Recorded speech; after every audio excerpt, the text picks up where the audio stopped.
All right, happy Father's Day again. So I was trying to come up with an introduction, and everywhere I looked, like the standard protocol kind of suggests that I give an introduction to a speech that has, that tells you where we're going. So I couldn't really come up with anything, and I thought that sometimes when you're going somewhere and there's all these other, and you're not the driver, people are always like, are we there yet? Are we there yet? So I just thought that if you if you had an idea of the end, then there won't be any surprises on the way.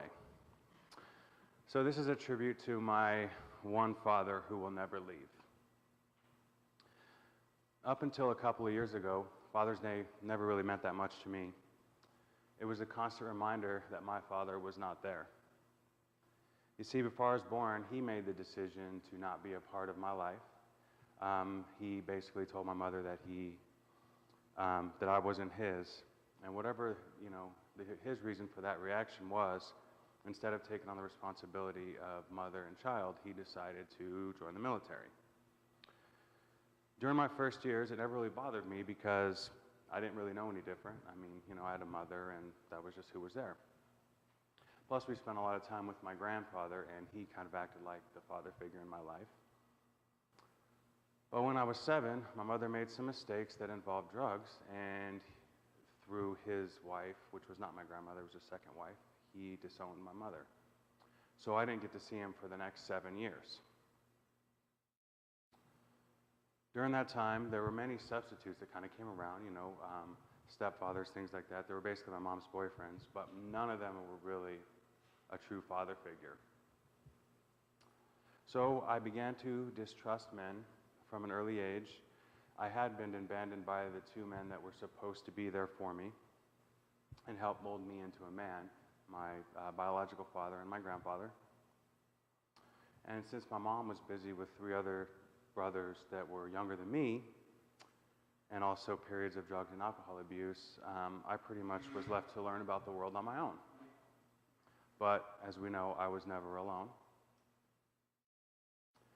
When I was 7, I began a stint as a foster child that lasted about 2 years, 3 foster homes, and through a children's center that was designed for kids that couldn't find a home for. Now, I did have some interesting experiences during that time, but where I want to go begins immediately after that.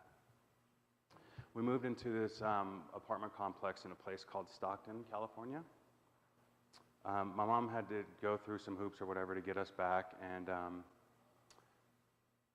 and so in the apartment it was me, my 2 younger brothers at the time, and her. Within a couple weeks, she met another guy, and that became my 3rd brother's father. So she really didn't have much time for me, and I was allowed to do whatever I wanted, which was fine.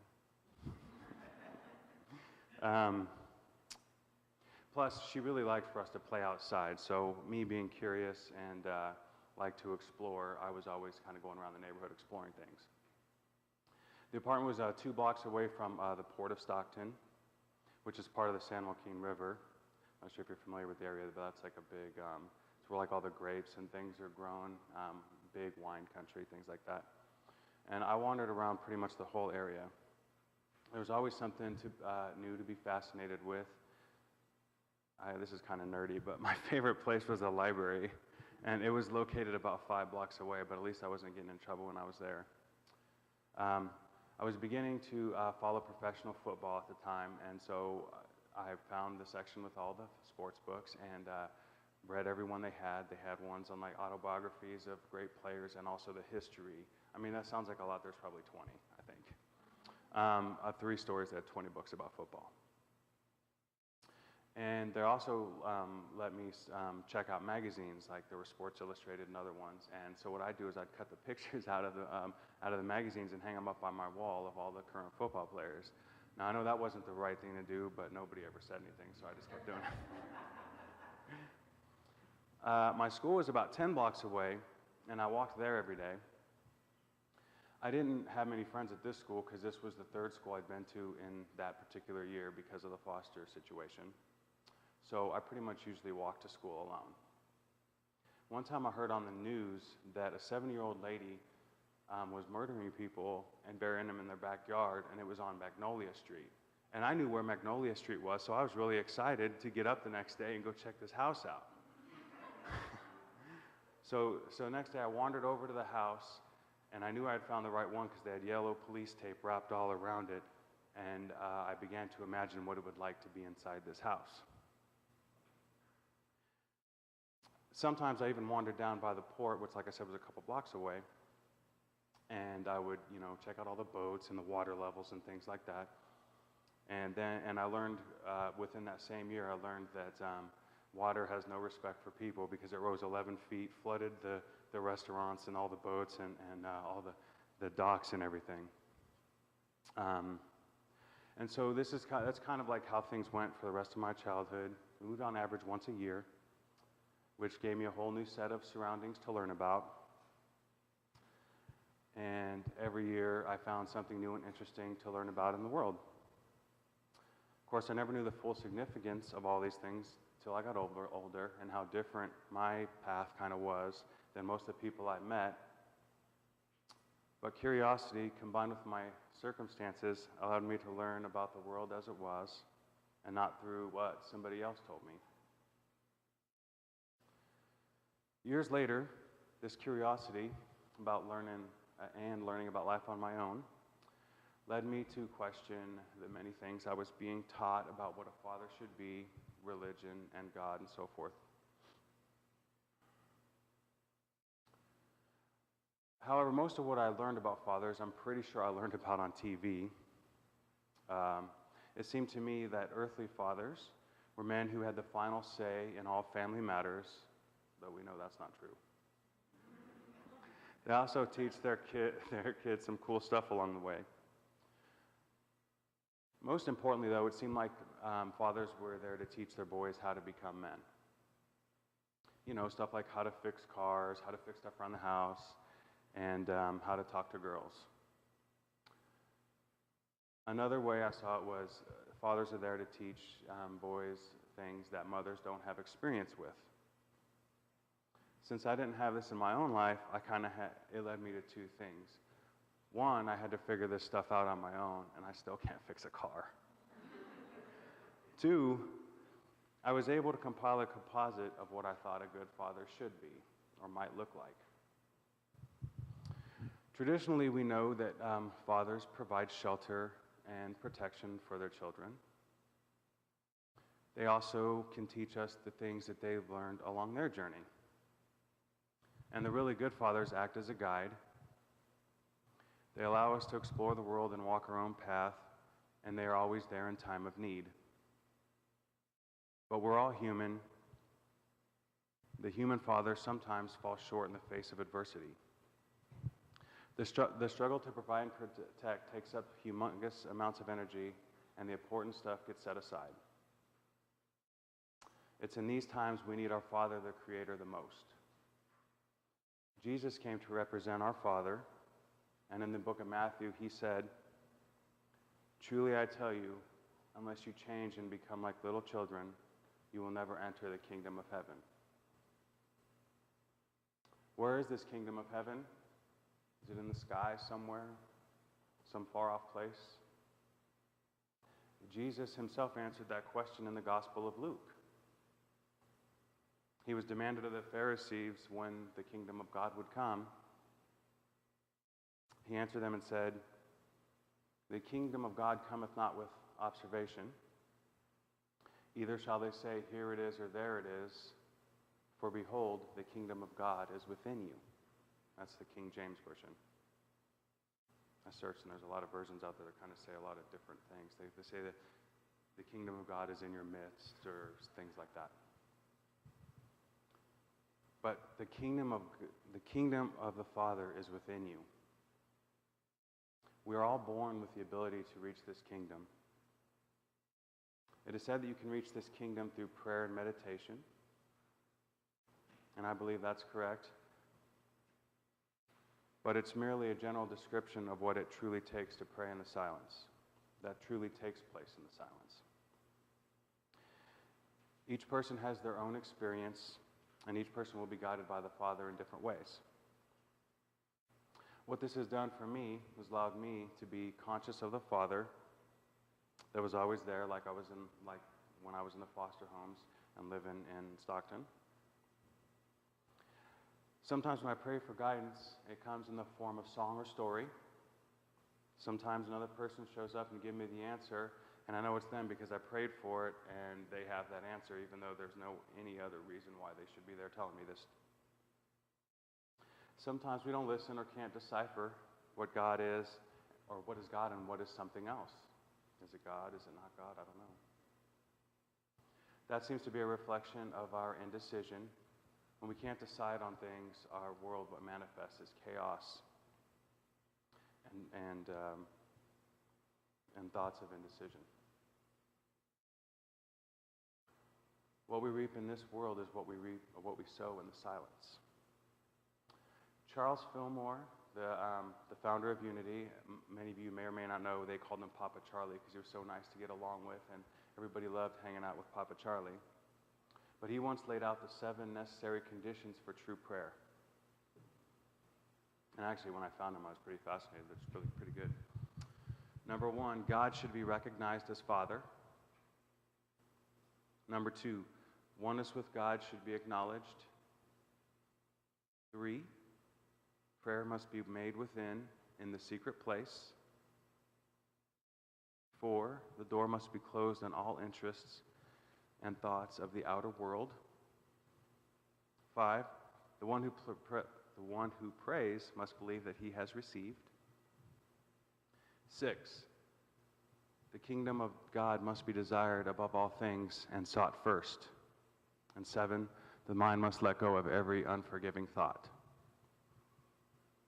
Notice how he never gave any credence to position or amount of time for this. And he didn't anywhere else as far as I know. Just mostly the condition of your mind. Therefore, we all will be able to reach the Father in the way and amount of time that is appropriate for each individual. It was about 4 years ago when I was pointed toward inspirational books and began solidifying the notion that we must be like little children to reach the Father and enter the kingdom of heaven, as it says in the Bible. I spent time looking at circumstances around the world and my own circumstances from a child's point of view, which I think is from the point of view of unconditional love. Immediately, many cares and worries began to disappear. No longer was I worried about what was going on way over there, where there was nothing I could do anything about. No longer was I going to listen to the talking heads that provide commentary around water coolers and arguments at dinner parties. I focused in on my life here in Manhattan, Kansas. My friends, my family, my circle that I actually have an influence on. I began to see places of strife and immediately saw that I was at least half responsible for all of them. As hard as that is to admit. And I began to see how love and wisdom can work together as the Father intended. And I was so excited about this discovery that I felt I had to tell everybody. Because it felt new to me, though it's not really a new discovery. And as you learn about it for a while, it kind of just feels like, oh, it's been there the whole time. But I found it's not something that everybody wants to hear. It's kind of like, you hear about the people who get saved and they're born again and they just go out and want to tell everybody. And you're like, yeah. But some people just aren't ready for it. So I decided that I can tell those who ask, and when I was telling some of my friends about some of the things I found and they weren't listening, so I just decided to start writing it down. So I wrote this letter to my future children, whether that be my actual children or people that I might be responsible for, like if I just had a reason to teach somebody something, I guess. And so last week when I was preparing and looking for old things I had written for this, I found this particular letter, and I was like, wow, I should probably share that. So after a little bit of editing and 3 more years of praying more, this is what I came up with. Treat every life form with respect and love. Every one of us is blessed, and not one of us is worth worshiping more than the other. All blood is dark reddish in color. If the others laugh at you, just act like it doesn't bother you and laugh back. Laugh knowing you are complete. When you are blessed by life and riches and are given riches, share them. Give without expecting return. If you find yourself tempted by the cheaters of life, do not go with them. You'll never be able to cheat life. It will always prevail. Life's been at this for 1 billion years, and you are one of its children. Learn how to enhance the small piece of life that you control. Always keep your inside smile working, and it will beam outward. That's one I need to work on, I think. Breathe deeply and be full of life. If you decide to choose a religion to be a part of, be sure to understand other religions too. Some who choose religion also choose to hate other religions, and that just adds to an already out-of-control fire.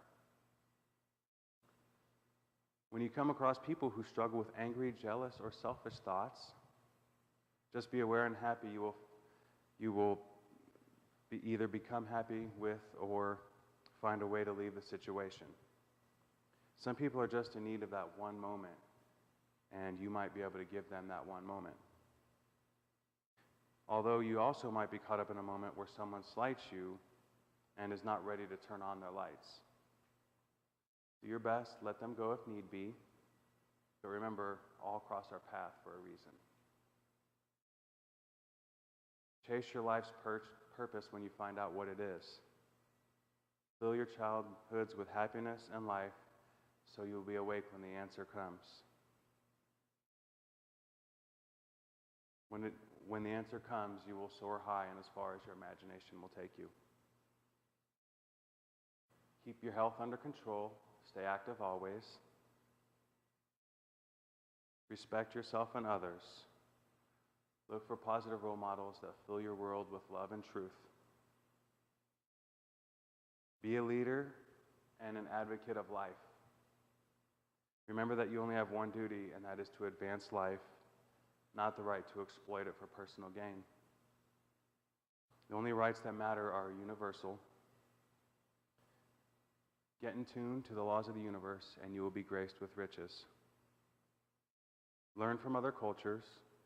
Traditions and boundaries are set by men and can either be divided by hate or united by an unconditional love for all life. Remember that wisdom and love make a great team. Pray often. Know that everything begins with thought. Be grateful for everything, especially the gift of life. And lastly, I encourage all my children to become great, even if only for one day. Find that something and or someone you love and strive to be great in everything you do. Wherever you are, be the best at what you do. Compare yourself against yourself only and let God be the judge of your efforts. Your rewards will be evident. So after service, we will go our separate ways and share our days with our fathers. Just ask you make sure we appreciate them for what they are and what they do, and also remember those that are passed on and remember them for who they are, or who they were, and what they did. Thank you.